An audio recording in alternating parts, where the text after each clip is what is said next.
Moving on, our second guest of the evening is the author of this book here. It's called Lascar, which directly translates to sailor from East India and was regularly used in reference for non-Europeans that served on British sea vessels. That's right, and the story itself expresses the essential spiritual truth of the Lascar experience. And here to tell us more, we're joined by its author, Shahida Rahman. Assalamu alaikum, Shahida. Thank you so much for joining us.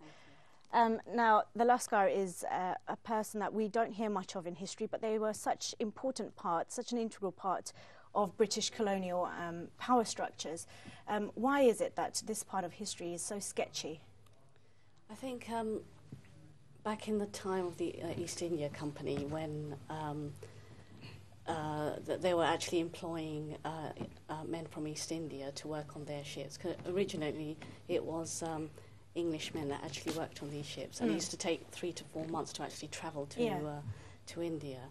And because a lot of the crew actually died, they had diseases and they died, they needed another crew to replace them. So that's where Lascars came in. But sadly to say, these men were underpaid and they were brutally treated. Right. And I think that is the main reason why this sort of history has been forgotten. Sure. And they also contributed to the war effort, so a lot of people don't know about that either. Now, with the details of the Lascars being so sketchy, it must have made it slightly difficult for you to research it into the Lascars.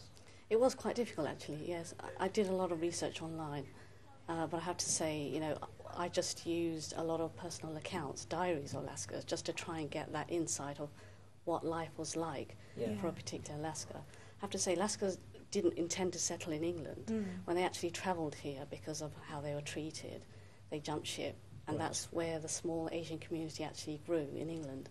And a lot of people think that Asian people actually came in the 60s and 70s, but they actually date back to 350 years.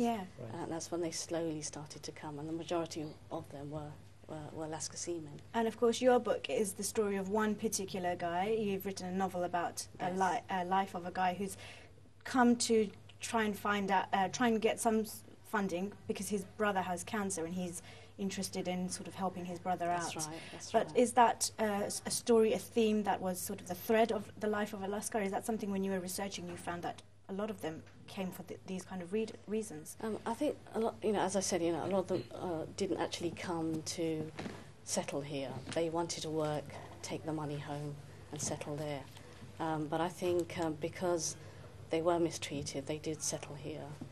But finding a job in Victorian times particularly was very, very difficult. So they ended up busking or did, there were street sweepers, and they did all sort of, you know, odd jobs. But I think it was, again, very hard to survive, especially being Muslim. The majority of them were Muslim, and they were seen as wicked people. You know, they're following a strange religion. And Islam was called Mohammedan at the time, but you know that was you know, they had a lot of prejudice. They were called darkies and you know lots of other names, and they did find it very difficult. And for some Lascars, they actually converted to Christianity because of that. They couldn't cope with following Islam in a country like this when it was so little, you know, so unknown.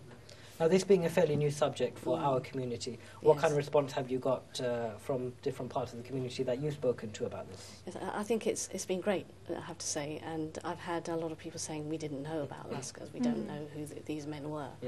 And the reason why I wrote the novel was to bring out that history. I think a lot of people don't like to read history books, but through fictional novels you can actually bring out that history and, you know, make up a story and sort of entertain people. And I thought that's the best way of getting that history out, is through a novel. And did Lascars come from different parts of the world, or is it purely sort of the Indian subcontinent area? Because the East India Company, which the ships were owned by, used to sail to places like China as well, isn't that right? So do we have a history of Chinese Lascars, for example, or were they purely just from the Indian subcontinent? They actually came from the Middle East and Africa and Eastern India. Eastern India is today, present-day Bangladesh. But I think after 1860 it actually referred to the Asian Lascars, and it was a name given by Europeans to actually, so people knew who these men were. They actually worked on ships. And it comes from the Persian word Lashkar, but the Lascar was the English word. Right. Fascinating stuff. We're going to be giving some more information about the launch, which is coming up very soon as well.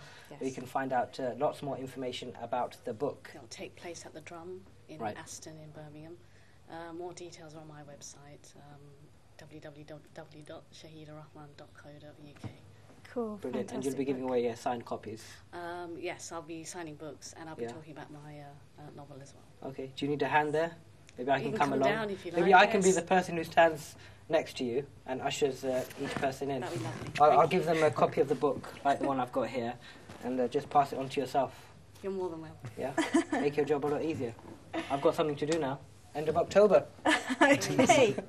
Unfortunately, that's all we have time for on today's programme. A big thanks to our guests, Waqas Ahmed, Shahida Rahman, and of course, Abdul Rahim. And thank you, of course, to our wonderful models who were doing a great job earlier.